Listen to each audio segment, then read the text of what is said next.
Hello, everybody. Welcome back to the Puck and Stuff podcast, presented by, well, A Man Can Dream. A Man Can Dream, episode 6. T-Dog, let's go. We're getting close to the 10th episode there. Yeah, 4 Well, or this one, 5 more. But Technically, this will be our 7th episode on the YouTube, but Yeah. It's our 6th episode, so I'll just take it as that. Anyways, Tristan, where are we starting off today? well, A man did retire. a man did retire. The GOAT retired. Some say he once threw a football so long that he actually broke Gronkowski's back. Where the heck did you hear that? I don't know. I was just pretending it was like a Top Gear. Like a sort of a Top Gear episode where Jeremy Clarkson's like, "Tonight, Rashid Hammond drives a car." And then something like that, you know? Oh, And then yeah, I do. I get what you mean. I haven't watched that in a hot It's been a minute, man. Grant, if any of you guys have Amazon Prime, I would suggest watching the Grand Tour. And if you're a car enthusiast, yeah, watch the Grand Tour. It's pretty funny. It's just exactly like how Top Gear was when they were still with BBC there. Anyways, we'll get back into the actual program here, and yeah, I guess Tom Brady, he retired. Tom Brady retired with 7 rings. Most of them with the Patriots. And surprisingly enough, when he posted his retirement speech, basically, or his whole paragraph, he didn't even mention the Patriots, which was very shocking. You're right. I didn't even realize that. No, he never mentioned them. Like, that was kind of shocking to hear. But good for Tom Brady, though. I could be wrong in this, but what didn't him and Robert Kraft were known to have kind of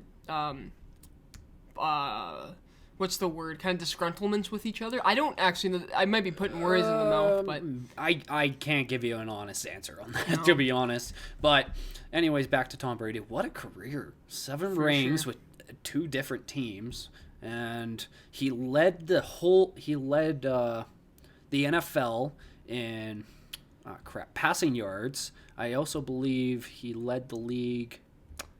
Oh, crap. I have these stats in front of me, but I'm not getting it. Passing touchdowns, completions, and passing yards. Wow. So he's a pretty good quarterback, huh?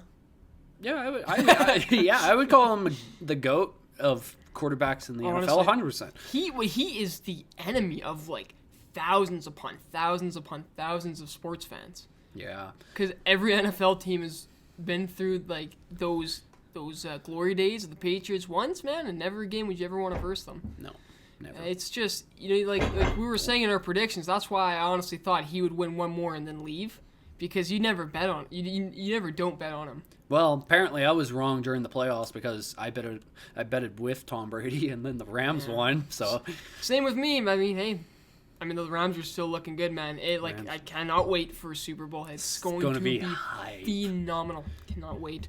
Yeah, but good. Hopefully Tom Brady does stay with the league and does still have that impact like Peyton Manning and Drew Brees does with the NFL. So if he takes another route, good for him though. He had a great NFL career, and we just wanted to mention him, the GOAT. Do you think he'd have more? Because now that he's retired, do you think he'll maybe do something more in the media presence, kind of like how Tony Romo is? Do something more like commentating or more coaching? I wouldn't say commentating.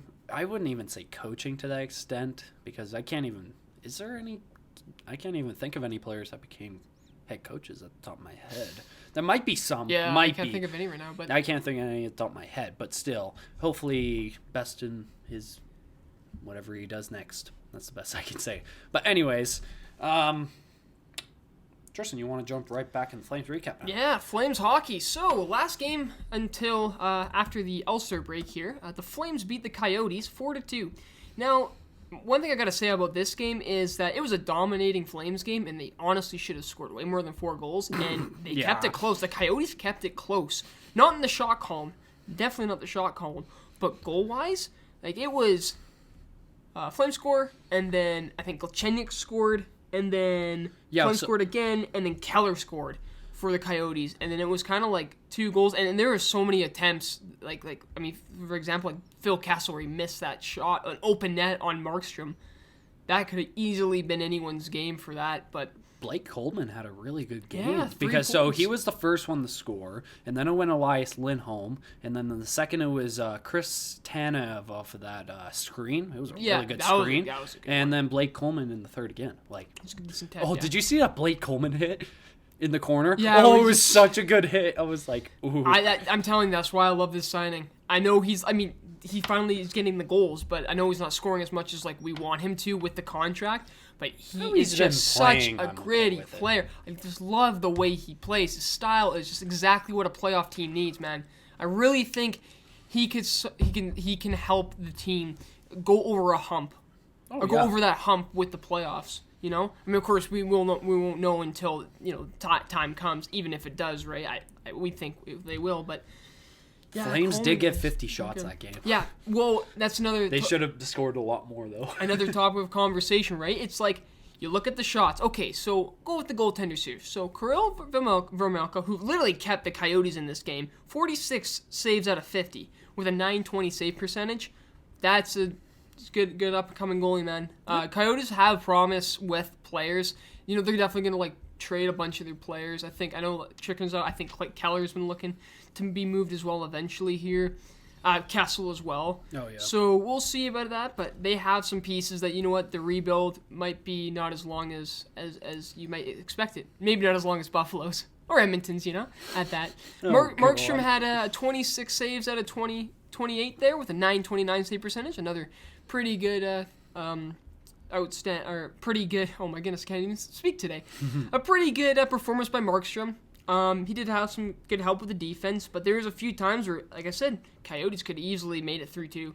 But at the same time, Flames could have made it 6-2, 7-2, 8-2 if it wasn't for Vermelka's performance. Oh yeah. So another goaltending performance it always seems to be.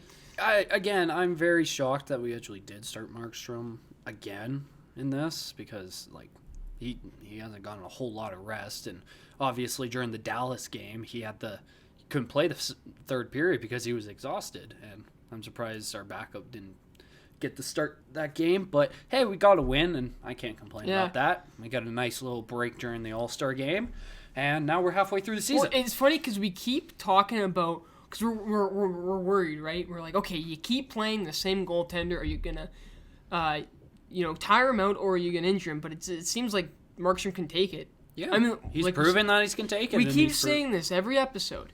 Sutter does this. He plays his 1A goalie. He always does. I mean, it's working right now. It's just, what will happen when the Flames go on a bit of a hump again where they lose a few games. They were going to blame it. You know what I mean? Yep. So it's just... You're going to hear us all right about it. Bit of a carousel with that. But, it's looking pretty good. I can't complain with the Flames performance here. So hopefully, I think they have 6 days off? Yes, I believe. And then they're back Wednesday, February 9th against Vegas. And they're at I think it's... Tough game, man. Yeah, that's at home. That is at home. And I think they have a 7-game home game stretch, I believe. But we also start it on a 3-game winning streak. Oh, for sure. Well, that'll be good. And the Flames do need to kind of up their game a bit at home because playing away, they just seem a lot more, honestly.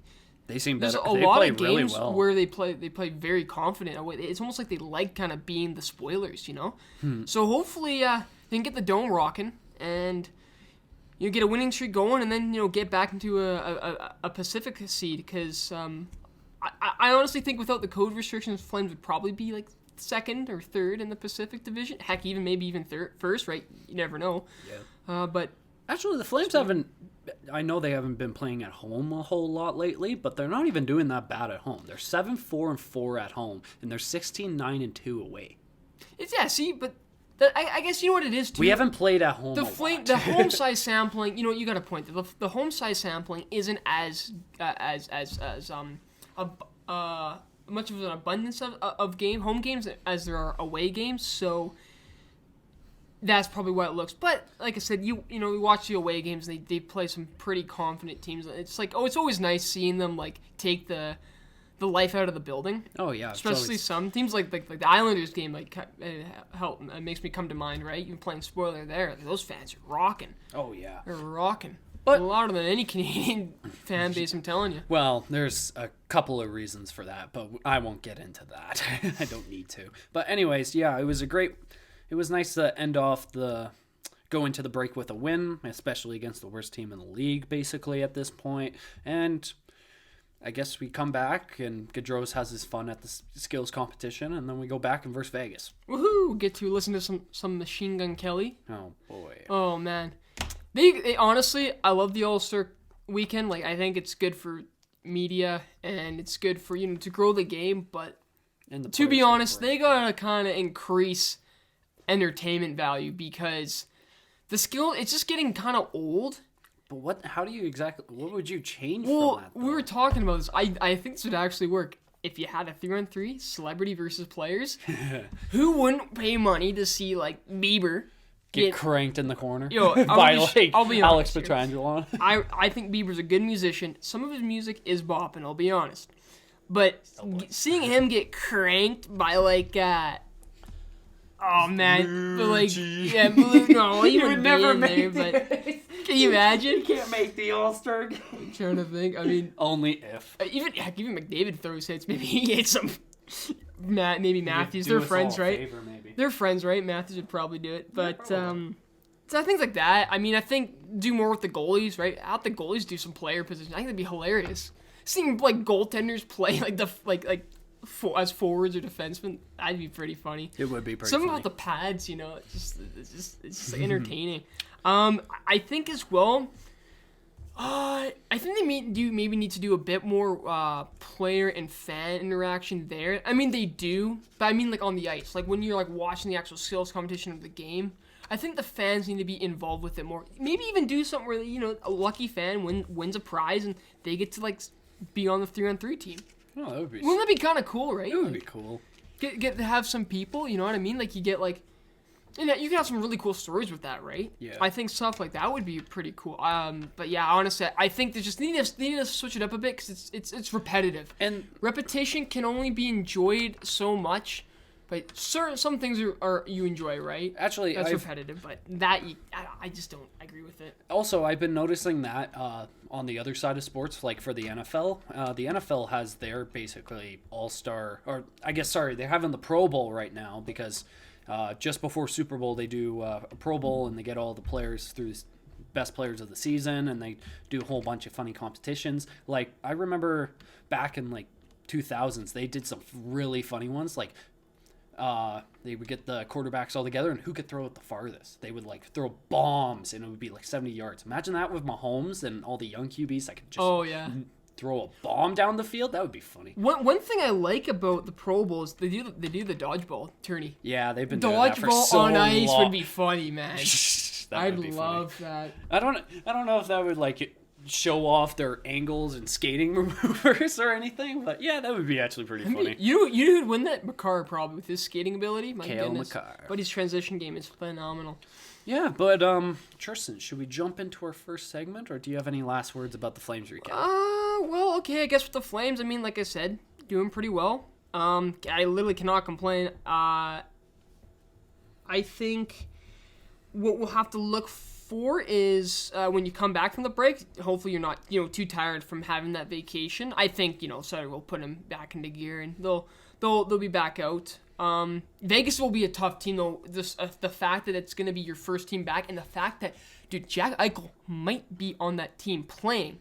Yeah, because wasn't he back at practice? He's back at practice, but there was an article I read today that said he might actually be back after the break, so they might be playing. Eichel might be on the Vegas team when they come into Calgary this coming Wednesday. Why do I weirdly feel like Jack Eichel is a boom or a bust? Like situation for Vegas? Am I just crazy about that since he's been kind of out lately and then the whole Sabres situation that happened like before he got traded and everything? Like is that just me that it seems like a boom or bust situation? Well, the thing with Vegas is think of how much cap they're throwing to their forwards. True. I mean, the fact that they have a Pacioretty, Stone, Eichel line that's probably could be one of the best in the league. One of the most deadly out lines of the gate. in the league. I think Eichel, he'll have to definitely. It's hard, man. He was injured for a while, so you know what? A few games if he doesn't produce anything, what can you do? But I think he'll produce out of the gate. I think he's gonna have a great time, man. The fact that he's no longer in Buffalo and he actually gets to play with a team that's actually competent And he has lives in Vegas. Yeah, possibility. I would love that. My goodness, man. Vegas will be scary again. And, that's going to suck. Yeah. Actually, well, because you mentioned like that deadly line that Vegas is going to be developing with Eichel Stone and who would Pacioretty. Pacioretty? Yeah. You also got to look at Calgary as well, because you see that first line. First line's been deadly There's lately. been people. A lot of people have been talking about it lately. That's what I've noticed. Yeah. And that's why I'm like, oh, it's not just us that are noticing. You know how amazing it is, the fact that we're finally getting people who aren't from the Calgary media praising Elias Lindholm's play? Like, honestly, he is such Kachuk an should have been in the underrated All-Star player. game. I'm just Yeah, saying. Kachuk and Markstrom should have. I'm just saying, man. Yeah. Like, would've Demko saved- and Gibson are really he good would've goalies, saved- but I think he would have. He would have saved that goal on that Pelech did. That Pelech's backhand was a sexy snipe, man. But he's got some hands. Yeah, but my last words for the Flames recap. I'm really happy that we won that game. I'm really excited to bounce back and versus Vegas when we get it back from the break. And yeah, I think it will be a good game. Like, that one will be a really good game to play against Calgary and Vegas. And yeah, that's all I gotta say. Tristan, should we jump into our new segment? For sure. Take it away. All right, so it is obviously halfway through the season in the NHL, and Tristan and I thought of the idea of introducing our new segment, and it's we basically explain our top 5 teams from each conference so far. So, Tristan, would you like to start with the East or the West? I'll give you the choice. Okay, Or should we decide by coin? So, how I did my list was not even best. I actually kind of did like how we did with the players. Shocking.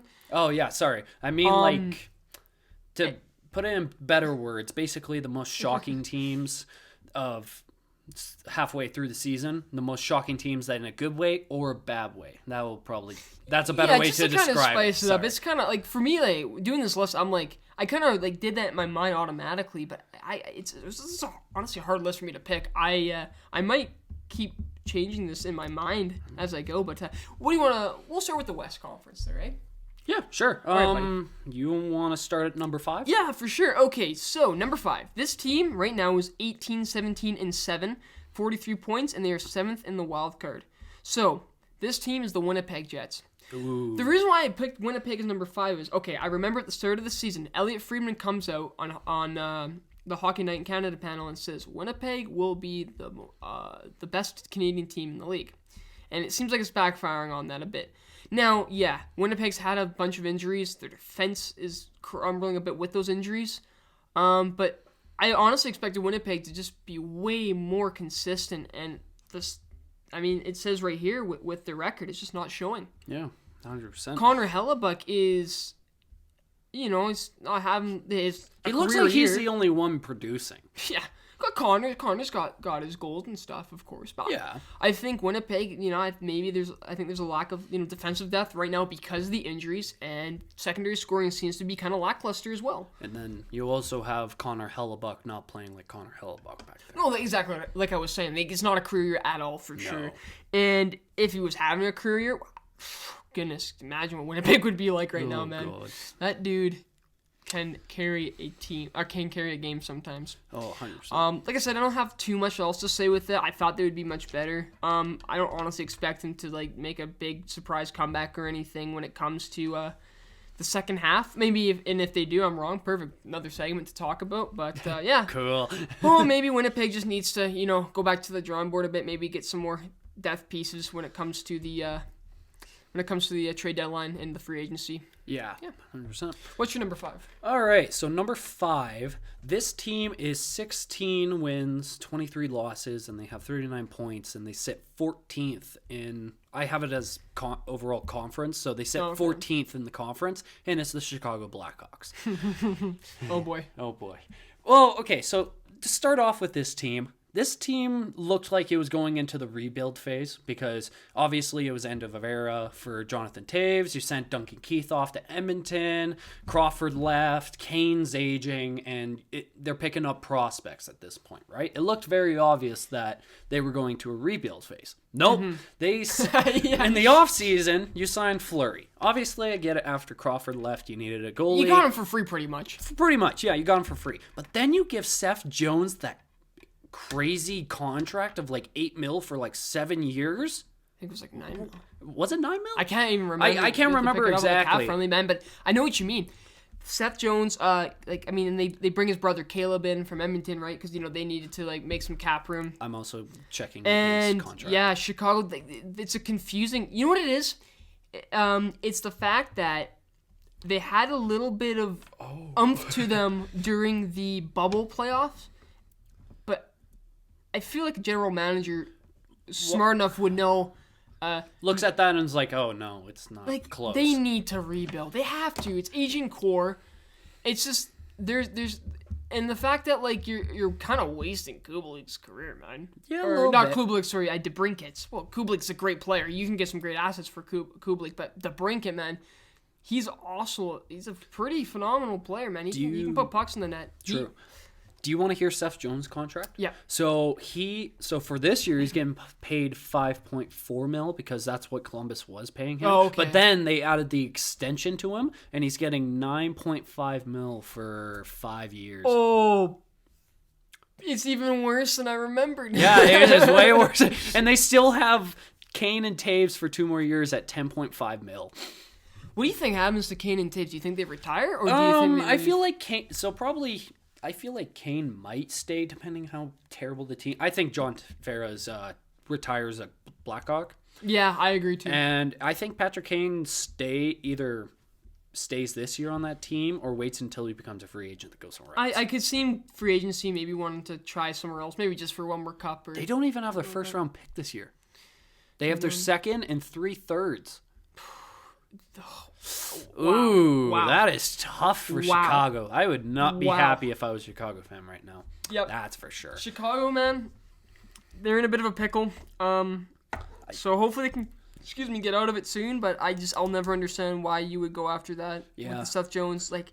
You're not going for playoffs. You know that you're not even going to win playoff games. Okay, was it to even make it look more promising for Fleury to come to Chicago? I mean, they got him for free. Wait, didn't they get? But they got Seth Jones. Yeah, I guess that's fair. That's even a hard situation because I don't even think Seth Jones was he's a big guy and can play defense and all that, but he's not really the craziest point.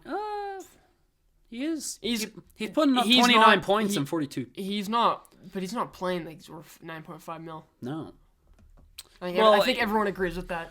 Well, we could bring that back to the Klimberg's conversation we had last episode and tie in to that of he's a big defenseman. You have to pay big defensemen a lot of money. Yeah, well now sometimes it doesn't look worth it. Now you do, man. My goodness. Yeah, but again, I would be very happy that we got the 3 cups. But other than that, I wouldn't be happy if I was a Blackhawks fan. Tristan, can we jump to number 4? Yeah, so my number 4, this team, his record right now is 23-16-9, 55 points, and they're 3rd in the Pacific. Maybe change a little bit once the other Pacific teams, catch up in games, but they're not too bad for them. The Anaheim Ducks, I've been giving them a lot of praise and a lot of love, and I respect it. Okay, I'll be honest, the fact that this team is coached by Dallas Eakins surprises me that they're even being this successful. But the fact that John Gibson was wanting out at the start of the year stays here, and the young guns like Zegras and Terry, and even Comtois is having some great games. I think Sam Steele is even on that team still consistently. But man, Sam, I remember watching him in the WHL when he was with the Pats. Man, that dude, he's got a scoring touch for sure as well. But Anaheim's young guns, man, they're really showing up right now. Well, even think of it. They even have enforcers, kind of. They have Nick Delorier, and he seems to kind of give that edge in the sense where it's he gets into a fight. You still have Getzlaff as well. Yeah, exactly. He's obviously not an enforcer, but he's a big center that knows. 100%. Take the body. That's good. That's perfect. That's good leadership. That's exactly good leadership because he can teach the young guns what to do, and it seems like it's all working out. I was saying to Nick Delorier, I think having a fighter is actually nice because you find fighters can somewhat get the crowd roaring. 1, if you're at home, and 2, I think it hypes up the team as well when you see the fight, right? Yeah, that's why you keep players like that because sometimes it has that advantage. Yeah. And then also you have John Gibson back there. He's still a elite goaltender in this league. Yeah, actually, to be honest, most of the Pacific is really good in goaltending. I'm just saying Anaheim, excuse me, is pretty lucky that, because I'm pretty sure Gibson was like that close to like dipping. Yeah, he would have went to Edmonton. But man, yeah, cool. That was he deserves to be in that All-Star game because he's been playing like one. Bails him out some games. I also do have Anaheim at number 4, so when it's my turn, I might just jump to number 3 if you're okay with that. Well, I guess anything else you want to add with Anaheim? I was just saying, I think the young guns and the good coaching and the goaltending to me is, and that veteran leadership. They went through that quick rebuild that Chicago should have gone for, to be honest, because they went for their prospects finally showed potential and they brought them up when they needed to, and they're finally producing at the rate that I think they should be. And I love to see that for Anaheim, even though I hate them after what they did in 2015 to us. But it's still great to see teams do that, though, because it's like it shows a GM knows what he's doing and can actually get the job done. So I much respect for Anaheim. But anyways, I should jump to number 3, shall I? Okay, so for me, number 3, this team is 28-10-3, 59 points in this season, and they are 3rd in the Central Division. Got me the Minnesota Wild. Ooh, dark horse team. This is a sleeper team. Bit. It is a sleeper team. I still think, they have Kirill Kaprizov, who's a freaking superstar, man. There's another great player who wears number 97. Oh my god. You want to hear his points and stuff first? Yeah, I saw some of the stats right now. Okay, so he's played 40 games. Yeah. He has 53 points and a plus 19. Yeah. A 19 plus minus. He's worth the money, man. The fact that, remember how in the summertime people were thinking he was going to go back to Russia? Yeah, that was, Minnesota's biggest scare. I remember seeing that and being like, man, if this actually did happen, Minnesota, bro, they don't deserve this. Minnesota, man, I got to, shout them out. That fan base is so loyal. That they have been so mid for the longest time, but they fill the stands every game. Well, my goodness, man. After those ridiculous contracts that Zach Parise and Ryan Suter? Yeah, it was Suter. Yeah, those contracts were a doozy. They had to fight through that, but they finally got out of it, and now they got a lot of cap. They got that cap space back, and then they put it where they needed to. Well, who else you got, Minnesota, right? Zuccarello's also playing producing, pretty consistent. Calvin Foyt? Crap, why can't I say this name? Anyways, you have Ryan Hart on that team. Ryan Hartman, he's also been producing some points as well. You got a pretty decent But I mean, even with the captaincy now, right? And Jared Spurgeon, I know there's a lot of people who think he's very... You know what's weird? I've heard from Spurgeon he's underrated or he's very overrated. I would say he's more underrated. Spurgeon is just where he should be. I think he's a consistent defender. I think he plays a good stay-at-home game. I don't watch a lot of Minnesota games. I think some of you can I would say he's actually more average because he has 26. So he's played 26. I don't see a problem with Jared Spurgeon, man. But one thing I do gotta also respect too is Cam Talbot, man. Good for him. Oh yeah. He's at the All-Star game too, and he's also playing and putting up some good numbers. I respect it, man. It's great to see him still in the NHL, and I will never understand why the Oilers let him go. Yeah. Never understand it. Yeah, literally. Well. Any last thoughts on those Minnesota? Well, I hope they keep doing this. I would love to see Minnesota go far in the playoffs. I really would. I think they're one of those teams that if they play, say, end of the season, maybe they drop down a bit. Say they play a top team like Colorado. I think they have the possibility to straight up 6-5 game a really good team just out of nowhere. I think they have that confidence this year. I think they could sweep a team. That would be very shocking. I don't know. Of course, anything can happen. But, man, good for Minnesota, man. It's great to see him. What do you have for number 3 there, good sir? Speaking of Cam Talbot getting released by Edmonton last year, my number 3 pick is... 3 years ago. That was 4 years. 4? Really? Oh, years ago, man. But anyways, they're 23-16 with 49 points, and they're 5th in the Pacific, and it's the Edmonton Oilers. Okay. And this is kind of a shock and not the good way, to be honest, because obviously we've talked a lot about Edmonton on this podcast, surprisingly enough, in not a good way, and I'm going to continue that conversation. But, dude, you still have 2 of the best scorers in the league, and you're just kind of sitting down there chilling. What do you do? Well, obviously they're not far from a playoff spot, but they shouldn't be playing like this of what they have so far. Do you agree with that? Yeah, I agree their record should be better, but I'm going to be straight up. I think they will make the playoffs. That's just my personal opinion. I think that Evander Kane signing's actually going to pay off. I mean, he's already got 2 goals in 3 games. He's showing that it is, like, he's finally wanting to play instead of just do his thing outside of the game, but good for him. He's definitely right now not where he actually should be as an All-Star, but you know what? Yeah, take some time. He's got to learn the system.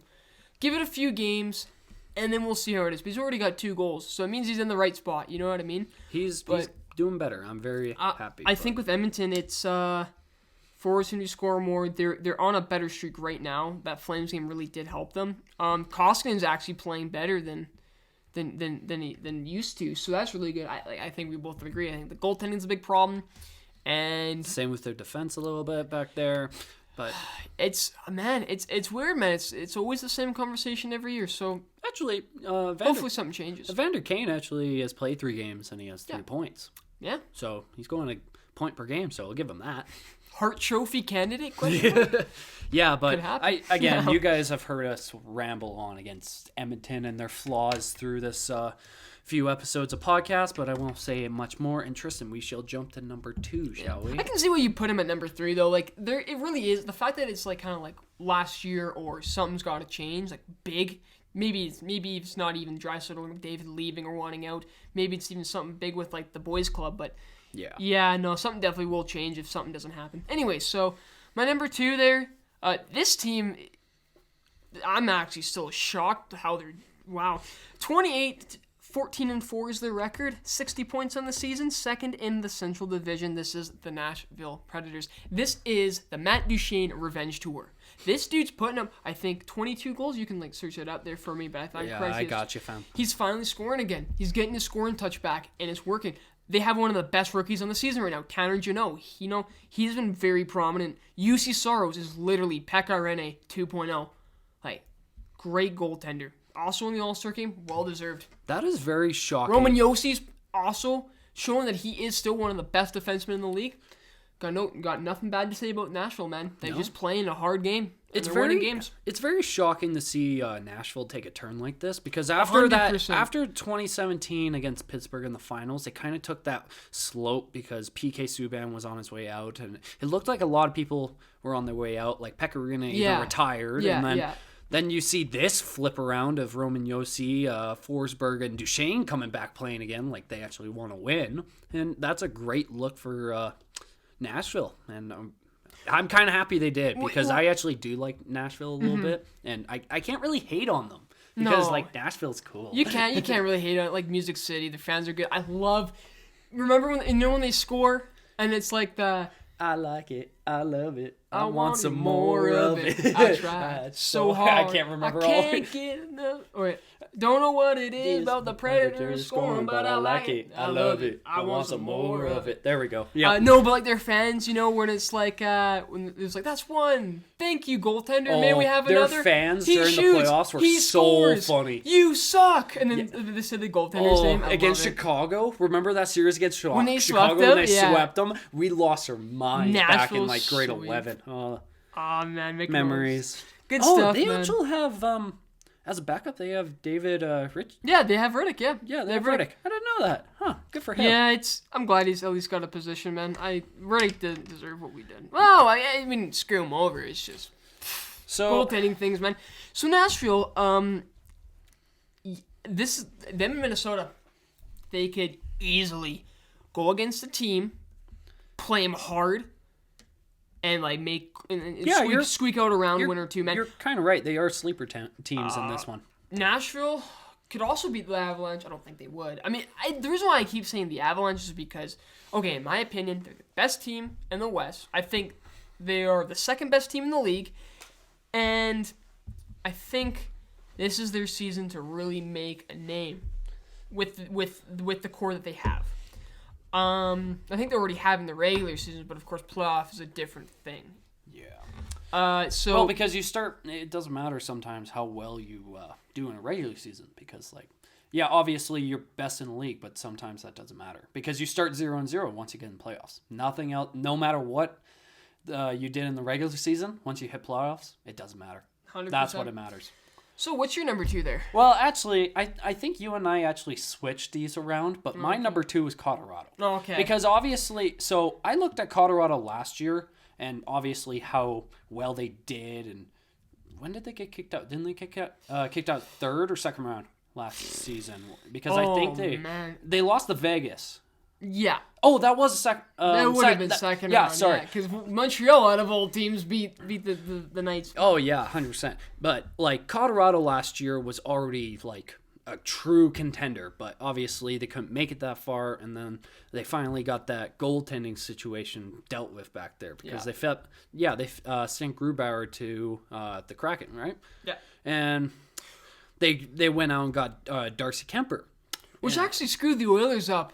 I was listening to a Ken Holland press conference. He was talking about the goaltending problems, and he was saying that they were looking for Kemper. If Grubauer never went to Seattle, they would have had Kemper. Yeah. But honestly, yeah, Colorado showed the improvement, like showed they could be a contender. And this after the offseason they had, they're like, I'm not surprised. I'm not that shocked by their record. Like Nazem Kadri, obviously, I'm very shocked because he's leading the team in points and he's having a career year, which is unexpected. Again, like I said in my shockers in our first episode of like, wow, third, second liner coming out and just doing that is amazing. Then you still have Rantanen, Larskinen. Then you still have, holy crap, this team's loaded. Cale Makar, Nathan McKinnon, and like tons of pieces on this team. It is insane. But, like, again, that's why they're number 2. And obviously my number 1 was Nashville because it was just that shocking to me that after that whole collapse after the Stanley Cup final, and then they kind of have that bounce back. It's very. That's why they were my number 1, and then Colorado. They were never the same since, but it's really nice to see them actually, having a good season. And it's funny, right? Because we were all making fun of when they were hiring John Hines as their coach and stuff. Oh yeah, hey, it's working now. I mean, hey, yeah, can't complain. You can work it. Yeah, Colorado. Boy, wow. Is Colorado your number 1? Yeah, it's my number 1. You and I just switched it. Okay. Their record's 32-8-4, 68 points, first in the Central. What else can I say? I mean, they're getting the scoring depth.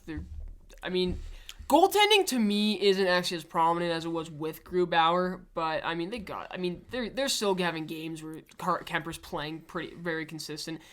And Darcy Kemper has won 21 games and lost 5. Yeah, I know. That's funny how you say that, right? His save percentage is actually pretty good. It's funny to say that, right? It's just, man. He was the right fit for them, I think. It seems like it's working. I just, I don't know. I think it's just the forward group and the defensive pairings are just overshadowing it.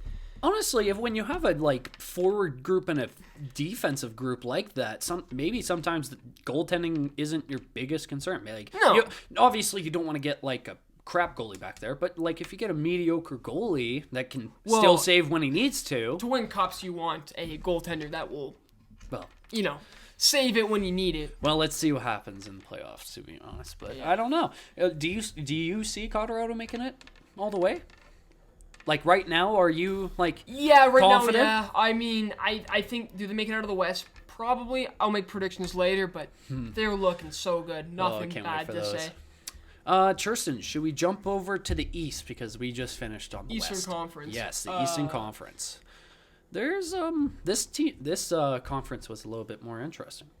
You want to pause this right now? Don't pause it. Sorry, but did you pause it? No. No. Okay, we'll just cut this out. I was kind of pissed. Can I can I just press pause? Does that work? Yeah.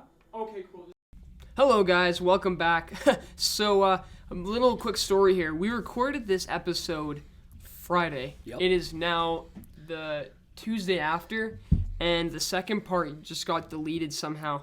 So we're gonna have to redo it. Yep, that was my bad, boys. I guess we're redoing this all over again. Well, just the other half. The other part we still recorded on Friday. But anyways, back right into it. Tristan, what do you remember from Friday? Okay, so we did the Flames recap before All-Star. Yep. West Conference top 5 shockers or whatever. Yep. I think that was Tom Brady as well. Tom Brady as well, retiring. Yep. So before we get into the East, let's talk about the All-Star game. What did you think about that? It's just same old every year. Nothing truly different to me. I've never truly been a huge fan of the All-Star Weekend. It's just not my thing. Yeah. It's good for the media and everything, like you said before. But again, I've never truly understood it or got it. I just think because, of course, they use it to try and get more audience to come and like see what the NHL is all about. But I don't think they honestly do that good of a job. There were some really sick goals, like the one that Trevor Zegras did. Oh, with the blindfold from Yeah. dodgeball? That was pretty cool. good. That was funny. Which I don't know how he lost the competition. Like, that was like the best one. How did Pietrangelo win it? Like, that was What did pretty... he even do? He brought out the marching band or whatever, and then he just did he missed a net twice. Though. Wait, he missed. Wait, you're telling me Zegras scored on that goal and still he won? Wow, Yeah. That's like Grammy kind of robbery. That's literally... In Vegas. Welcome to Vegas. Yeah, literally. It's literally the weekend kind of robbery. He should have won that. He should have won that Grammy, man. Yeah. But yeah, it was all right. I mean, you get a little bit of entertainment. You could tell that the players were hungover, though, man. They were just exhausted. Yep. They didn't care. And that game was just... The All-Star game was so boring. Really? You watched it? I didn't I watch tried to. I watched maybe 20 minutes of the Central versus Atlantic, I think it was. It was just boring. I didn't really want to watch it, to be honest. I just tried to force myself, right? Because I wanted to kind of talk about it eventually on the podcast, but it's really nothing. Nothing crazy. That's how I always saw it, too. So, it happens. You get bored of it. NHL needs to change it up, that's for sure. Yeah, I like I said, I think if they hit us up and we give them some recommendations, don't worry. What are the chances? A man can dream. A man can dream, exactly. All right, Tristan, we need to get through these last 5 teams in the East that are our top shocking for us. Yeah, okay, so I can't remember. We'll start at your number 5. Okay, it was mine, yeah, for sure. So this team, did they play today? I don't even know if they did.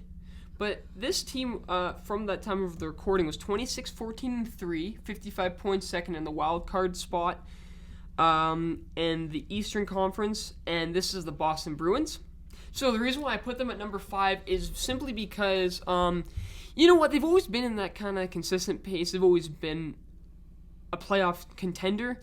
But this team just is kind of slowly dwindling down a bit with their aging core. I think Rask being injured, and it sucks. I read something today that Tuukka Rask most likely won't come back and play for Boston because he had the hip problem. Well, there goes the good goaltending potential there. So you have Jeremy Swayman and Linus Ullmark is a decent tandem. It's a good 1A, 1B. I just the team just doesn't not a seem good to starter, be producing as much. I mean, Marchand and Bergeron and Pastrnak, that line is always going to be dominant. I just don't understand how Marchand didn't make the All-Star game because... I've heard that from every episode. I've heard that from you about the All-Star game. So I think he's the most consistent player on the team right now. Oh, and just so you are curious, they did play today and they lost 4-2 to the Penguins. Oh, okay, they lost to the Penguins. Yeah. Pastrnak, Heinen, Crosby, Yeah. Rust. Gensel got a few assists. Can't complain about that for my fantasy team. You hear that a lot too. But yeah, I do hear a lot about your fantasy team. But yeah. So like I said, they lose to Pittsburgh. Pittsburgh's been pretty dominant this season. But yeah, I just think Boston just needs. I think they just need to up their defense a bit, and they're dwindling down. So, heck, Boston might almost be at a time where Boston becomes the next kind of Pittsburgh before they kind of came back a bit. Or Chicago with the retool. Yeah, I guess that's true, but you also got to put it into perspective of they're still 26 and 19 still. They don't have a terrible record. They're just in a really tough division. That's true. Because you have Tampa Bay that leads the division. You got Florida that's somehow coming back. You still have Toronto in that scenario as well, and Detroit doesn't look terrible. No, for sure. But for once, Boston's the 4th best team in that division. Yeah. They are usually at least 1st or 2nd. But for once, they're actually 4th. And the reason why I put them 5th is because just watching them and just how the season is, I just don't see them beating any team in the playoffs. I think they'll make it. I just don't see them passing first round. They're going to become the new Leafs. Do you think the Leafs actually? If they beat the Leafs, or if they play the Leafs, then for sure it's win. over. But sorry, Leafs fans, it's over. I don't see them winning one. Yeah. What do you have for number 5 there, good sir? So from number 5 from me, sorry, I'm just going to quickly do something here. Why can't I get this? Anyways, my number 5 team is the Pittsburgh Penguins that did beat Boston Bruins today. And surprisingly, this team made a really good jump from they were kind of going down that slope as well because they got rid of Matt Murray, they got rid of Fleury, Sidney Crosby and Malcolm were both on injury, and they're obviously aging. Their defensive core didn't look that strong to me like in the offseason, but Jake Gensel came out and play. He just proved to most of the league that he didn't need Crosby or Malkin to be able to put points. He has played 41 games and produced 48 points out of it. So, yeah, he's looking like a potential first liner for sure for them. That's a good sign for Jake Gensel and Penguins as well. And, yeah, then there's also Tristan Jarry back there. Tristan. Hey, yeah, no, he's been playing phenomenal. Yeah, he's playing really well with 24 wins, 8 losses, a 2.21 goals against, and a 9.25 save percentage. Anything under 3. That's really or good. 2.5 goals is crazy, man. He did deserve that all-star spot. I'll give him that. 100%. I'll give him that. But yeah, this team has obviously proven a lot of people wrong by their production. So good for them. Much appreciated that Penguins are still in it, but it also still hurts because Crosby could win another in this generation. Yay. So, Tristan, I don't have much more to say about Pittsburgh. Let's jump over to number 4. Yeah, number 4. Now that I'm looking at it a few days later, I maybe should have put them a bit up more, but this team is 30-13-4, 64 points, second in the Metropolitan, the New York Rangers. Ooh. So the reason why, maybe I should have put them up more, but You the Rangers are a dominant team now. I mean, talk about that 1A, 1B goaltender tandem. Shesterkin and Georgiev is a great tandem. Shesterkin is, I think, a top 15 goalie in the league. Yeah, I could even be top 10, top 12. For I sure. would. How they're producing and how both goalies are playing, they're probably one of the best goalie duos in the league right now. I give them that, and obviously their stats prove that. And I would probably say a top 10. Yeah, I wouldn't say top 50. I would put top 10. Yeah, how they've been playing, top 10. Yeah, but obviously their prospects are finally showing development, and their production is obviously improving, and the whole team all around, like defensive and offense, is creating plays and creating goals. They're getting scoring everywhere. I mean, the fact that Kreider is the top in the league for scoring with, I think he had 32 goals there. I mean, he's producing like nothing. And Panarin's still having a great season. So he's been he's quiet. A casual just, I think he has 45 points now. I have to check that, but yeah, I'll quickly check getting their that, stats. and then Adam Fox, who's going to eventually win a Norris. Why didn't he want to play in Calgary? Calgary? He always wanted to play in New York. Yeah, but still, man, it would have been nice. It would have been nice to have that. It would have been nice to have him. But yeah, even their defense, especially with our defensemen right now. And they have. I got nothing bad really to say with Calgary's defense so far, right now. Yeah, but if you add Fox to that, you know how much better it would be. Oh yeah, if you somehow afford him. But the thing with another thing with the Rangers as well is, I mean, they're even getting like depth help, and they even have good net presence and bodies with Reeves. Reeves is like a great locker room guy, and you can tell it like really helps that team. Which player stats did you want? Zibanejad. Mika Zibanejad, yeah. So he's played 47 games. He has 49 points with 14 plus minus. He's doing good. So point per game right now. Yep, and then can't complain about that. Yeah, then you also have Panarin up there as well. Yep. He's playing like a first line winger as well with 42 games played and putting up 52 points. That's wow. So they're getting scoring. That's what they need. Yep. Totally. They could be they could make some noise in the playoffs, I think. Chicago made the wrong choice by getting rid of him. Yeah, I will never understand why they got rid of Panarin, man. There's a lot of trades never understand that. I don't know. It's like they retool and they rebuild and they're like, oh, playoffs and they rebuild. Yeah, but no, Rangers, man, great team. They deserve that second place, and I can't wait for them to make some noise in the playoffs. Yeah. Who's your number 4? So number 4 for me, I'm taking this in the ugly way as a shocker, and this team is 15-22 with 38 points, 7th in the Metropolitan. I have the Philadelphia Flyers. They did have a decent hot start to the season, and then they completely collapsed. Yeah. Like, it's a bad collapse. It's not even like a good one, but I I don't get what happened because like looking at their team all around on paper, they looked like a pretty like potential team. Not like obviously a Stanley Cup contender, but they had potential to be a contender.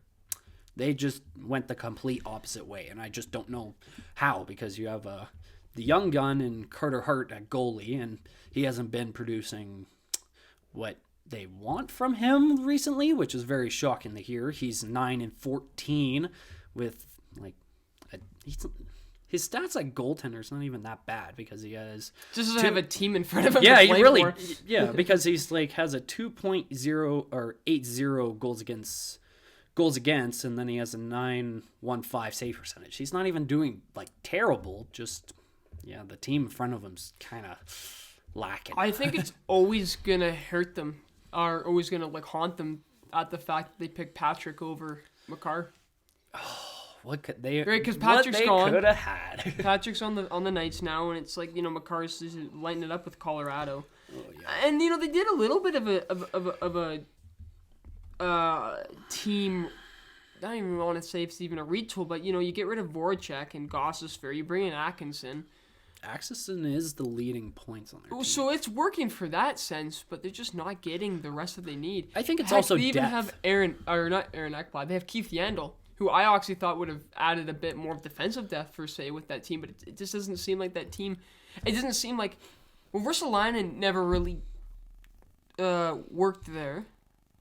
Oh my goodness, Ristolainen would play for the Sabres. What am I saying? No, he got traded. He got traded, yeah. Or and then, was it a trade? Oh boy, I'm going blank on this one. Anyways, the fact of the matter is that like the new additions to the team, which is great that Atkinson's performing well, but Yandel just hasn't done what I thought he would do. Was he carried by Ekblad? Maybe But he was. I also feel for Claude Giroux in this situation because he's been with that organization for all his career, and it's just tough for him to like kind of be on a team that you thought would have the potential of being a contender, and they go in the absolute direction. Maybe during the All-Star game, he ran into some of the other NHL players and actually was asking, "Hey, can you ask your GM if I can, like, you guys can trade me or something like that?" Yeah. That's what, like, he's probably begging for right now. But, yeah. Sorry, what I meant with that was the addition of Ristolainen. I don't know, my brain went completely blank there. Yeah, but it just hasn't really, because it never really worked out in Buffalo, so it doesn't seem to be working out either, so... The defensive retool, it just isn't what it is, and and there's a big question about that as well with the coach, because Alain Vigneault. Everyone keeps saying that he's just too old school. It doesn't seem like it's working. I mean, they've got a new assistant general manager in Danny Briere, which just happened today. It just popped up on my screen. Funny that you say that. Yeah. Legendary. They're gonna have Flyer. to definitely do a few boys club retooling and all that. It's just, the Flyers. They were always kind of in the mix, and they've just lost it. Do you know who their coach is? Yes, Alain Vigneault. Oh, no, he got fired, right? No, Alain Vigneault has yet to be fired. Yet to be fired. It feels like he's going to be fired. He will probably get fired if this season goes the way it is. But anyways, I think Philadelphia is going on the wrong down path, and hopefully they start picking it up. Tristan, what's your number 4? Number 3. Yeah. 3. So, my bad. Remember, take a few days off or rest. Yep. So number 3. So this team, 31-9-2, 64 points, first in the Metro. Love this team. Love the way they play. Love the players. Carolina Hurricanes. Yeah, they're just a dominating team. And I love that Frederik Andersen is killing it with them because I think he got a lot of flack in Toronto for no reason. Oh, yeah, 100%. And he performed there he's still. He's definitely in the Vezina candidation. He's really up there. Yeah. And I could, Tony DeAngelo's kind of resurrecting himself with Carolina a little bit. And Sebastian Aho is such a dominant forward. He just racks up points like nothing. Ethan Baradish as well is really good on the defense. And they, like I said, talking about locker room presence, they got a great locker room presence with Jordan Martinhook, for example. Svechnikov, is a great defender. This team and one thing that Carolina, I feel like really makes them go over the top is because of Rod Brindamore, their head coach. I think he's just a phenomenal coach, and he's really pushed this team for the past few years to really, like, I don't even say overachieve, but really show what they're worth and show what they're made of. Oh, yeah. Like, looking at this team all around, it's a very good depth team. It's not just a few players producing. It looks like a whole team is producing. If I'm like, correct, holy moly. if I'm correct, 11 of their players have 20 plus points already. Let me double check your math there. Like, that's a good amount of players that are getting. How many on the did you score say? sheet. 7? I said 11. You got 10. 10. 10. Okay, my bad. I wouldn't say you were. Yeah. I must have You're miscounted the last time I saw that, but the that's last that's what I player. remembered. The last player that doesn't have. Oh, sorry. One sec. Seth Jarvis. Has okay. 18, so he's 2 points away. So pretty and much. Pretty much 11. Pretty much. But you But then you literally have like 3 other players that are like only a few you have points away half from of your 20. team he gets on the score sheet pretty consistently.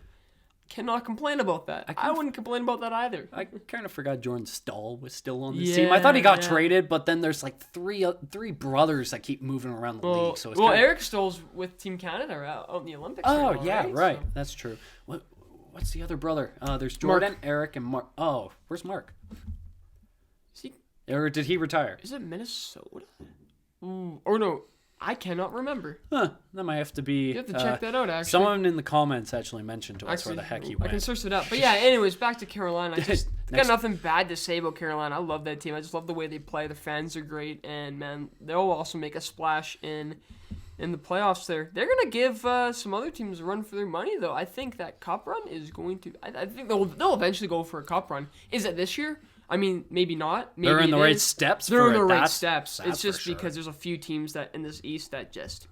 I think it could be their year. But heck, it could be Carolina's year. Yeah, So you never true. know. You never What do know. you have for number 3 there? For number 3, I did have, I believe it was your 4th spot, the New York Rangers. Was that 4th? Let me get you there. Hold on. Mark Stahl is playing for the Red Wings right now. Really? Yeah. Oh, yeah, that makes sense. Trust the eyes All are right, playing. I'm just going to do a quick speed run of this because we already kind of... Rangers was my number 4. Yeah, so I'm just going to do a quick speed run of this. This team is performing a much better level than they probably have ever since Henrik Lundqvist. They probably got one of the best goalie tandems in the league right now.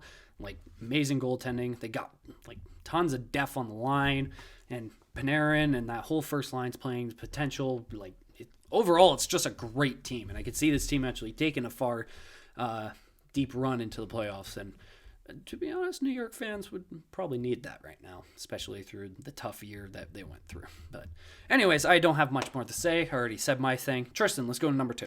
Number 2, you've already said this team. So they won. So they won today. So 28, 11, and 8. So they would have 64 points, and they should still be third in the Metropolitan. Pittsburgh Penguins. You said a lot of it. Yeah. I'll just add, like, one player that's really caught my eye with this team is Evan Rodriguez. You know, he's been producing. He's a great depth piece. He'd be really nice on like a good third. Like if say they were gonna trade him, like to a team that needs depth, like another depth piece to win like a cup or go for a cup run. I'd say I think he could be one of those pieces. To be honest, like he's proven that this year.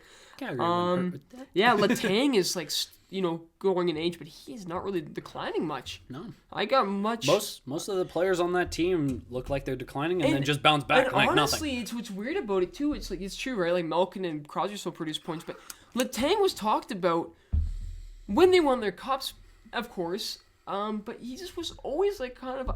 I think he's underrated now, honestly. Chris Letang? I think so. I think he's been kind of underrated most like for all of his career. I guess because if you mention probably like the top 5 or top 10 defensemen in like 2010s, he might be on that list, but for some people he might not. That's very shocking to me that some people wouldn't, because if you look at his stats and everything, he was a big help in those 3 cups that Pittsburgh won. You're gonna hear Doughty more than Letang. Which, wow. If you really think about that, coming to think about that, yeah. I'm not saying anything bad about Doughty. It's just that I think Chris Letang's Doughty better has defense. had a decrease in production way quicker than Letang has. He kind of Doughty opinion. kind of fell off like 2018-19. He's bouncing back a little bit from what I think I'm hearing. Well, Kachuk kind of living in his head right for the rest of his life.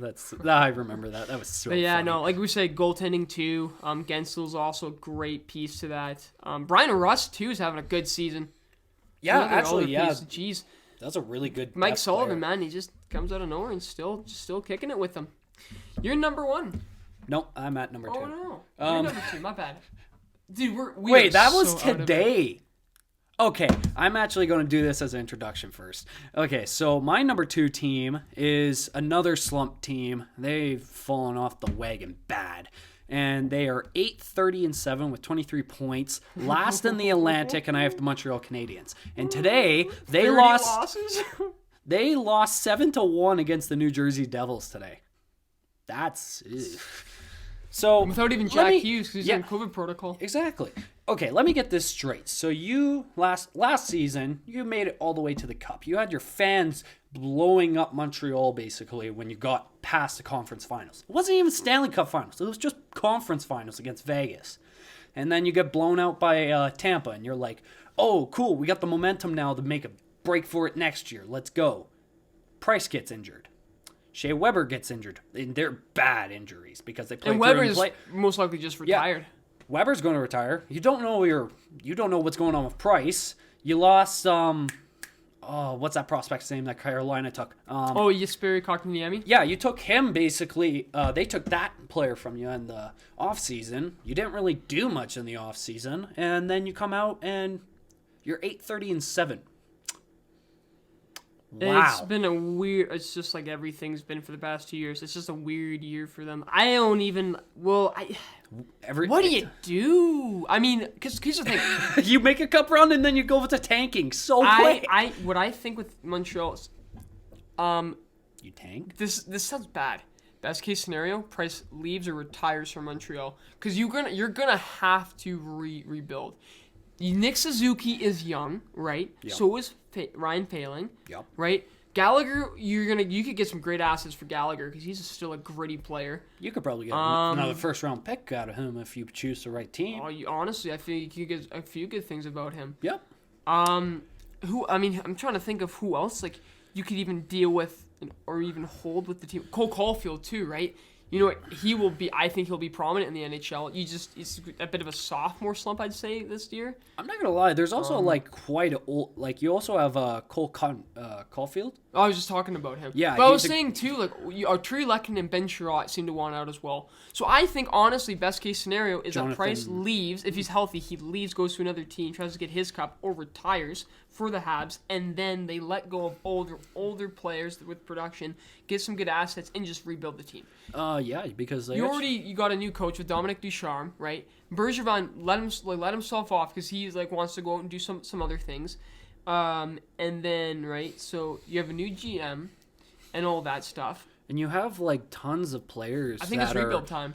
Yeah, you have tons of players that are obviously in that age gap where you don't need them for rebuilding, and then you can get assets that are really useful because you got Tyler Toffoli, you got Jonathan Drouin, and then you have Lekkinen, and we were talking about him last podcast, I believe, and Josh Anderson, and there's Mike Hoffman even on this team, and Brendan Gallagher and Ben Sherratt, and you could get some good assets for those trades. Montreal, really if you had any time to rebuild, do it now because you have the players that are aging. Don't keep them. I would trade. Just think. This is how I see it. Invest in rebuilding. If they go with the smart decision, in my opinion, and they start rebuilding by next season, give it 4 or 5 years, and if they do it right, wow. That team will be disgusting. You know what the thing is? You probably have to go to Cole Caulfield and Nick Suzuki, and be like, hey, we're going to rebuild. We need to know if you're going to be here long time or a long deal so we can actually do this. Yeah, that 100%. Depends on them because they probably don't want to go through rebuild, but just however, for Bedard, man. Yeah. Straight up, just take. Did you see that goal, by the way? Oh, yeah. Against the Hitman? Wow. That was crazy. He's 16, man. He's 16. Yeah, he's crazy. Lucky. Man, lucky. That's a skill. That's just I'm impressed by his development, man. Yeah. That is he already looks like an NHL player at that age. Yeah, it's impressive what 16-year-olds can do. But Montreal could even have a superstar in that. So I think they start the rebuild after this season. That's what I think. Honestly, the record how it is, 30 losses already with only 8 wins. Actually, I would start the rebuild right now, honestly, because you're like, what are you, like a month? Or trade deadline. Trade deadline is when you start, because as soon as you see them start trading off Brendan Gallagher and all those players, you're like, yep, they're going to rebuild. There's no choice. I think that could be a win-win situation. Oh, yeah, 100%. For the team who trades for, say, Drouin or Tyler Toffoli, which I've always wanted him on the Flames because I think he'd be great scoring depth. True. And Gallagher, like we said. There are tons of players that could have been great.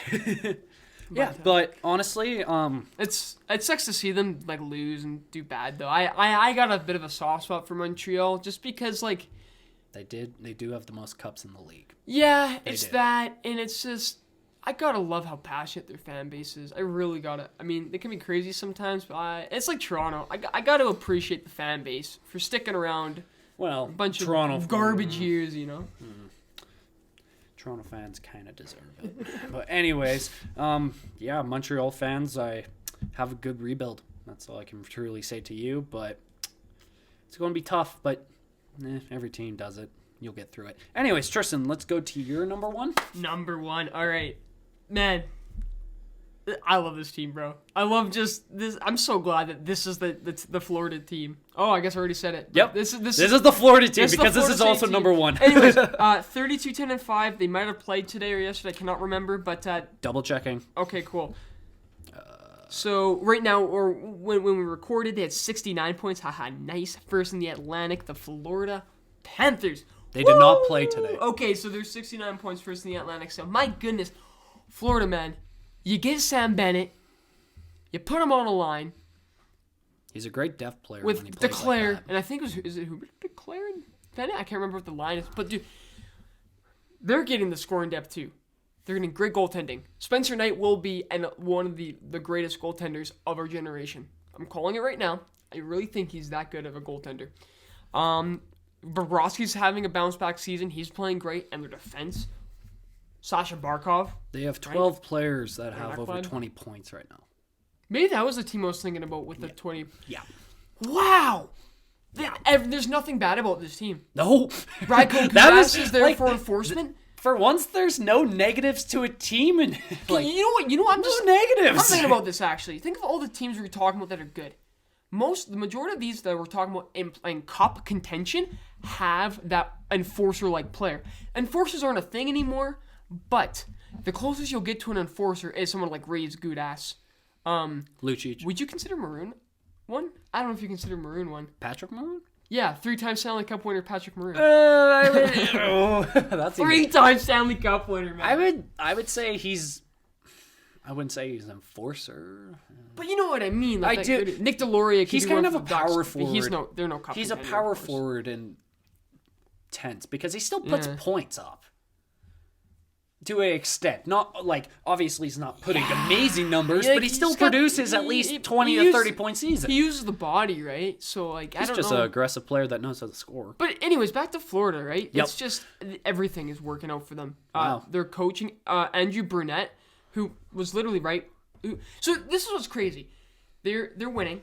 So the whole Kyle Beach thing happens. Coach Quenneville has to leave because of that. Completely fair, in my opinion. Yep. And Brunette comes in. So I'm thinking, well, Florida's having a great start of the season. Does the coaching change deal with it, but change anything? But the chemistry's still there. They seem to love playing for Brunette. That's good. Getting his chance. It's weird, right? Because, he's getting a chance in an odd way, right? You probably didn't expect to have this kind of position to get this season. But he gets it, and it's working out. And Florida's attendance is working now.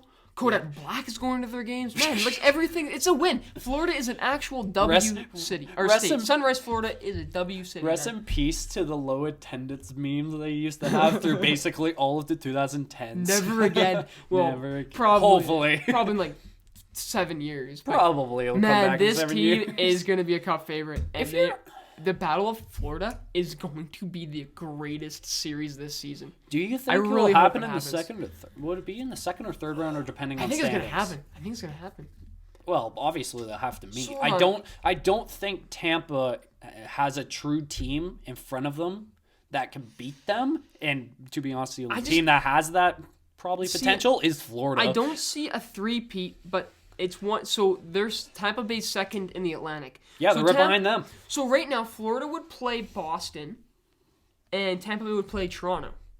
So it's very much possible. Ooh, this sounds interesting. It's very much actually. I'm looking at the playoffs. If they started today, right now for the East Conference teams would be some dirty. Hold on, let's go for this. It'd be Florida, Boston. Yeah. So Florida would win. I think Tampa Bay, Toronto. Tampa's winning, right? Or actually, memes dude, are dying. they're so close. Memes are dying this year. Toronto, man. Jack Campbell. Yeah, but does he beat Valesky?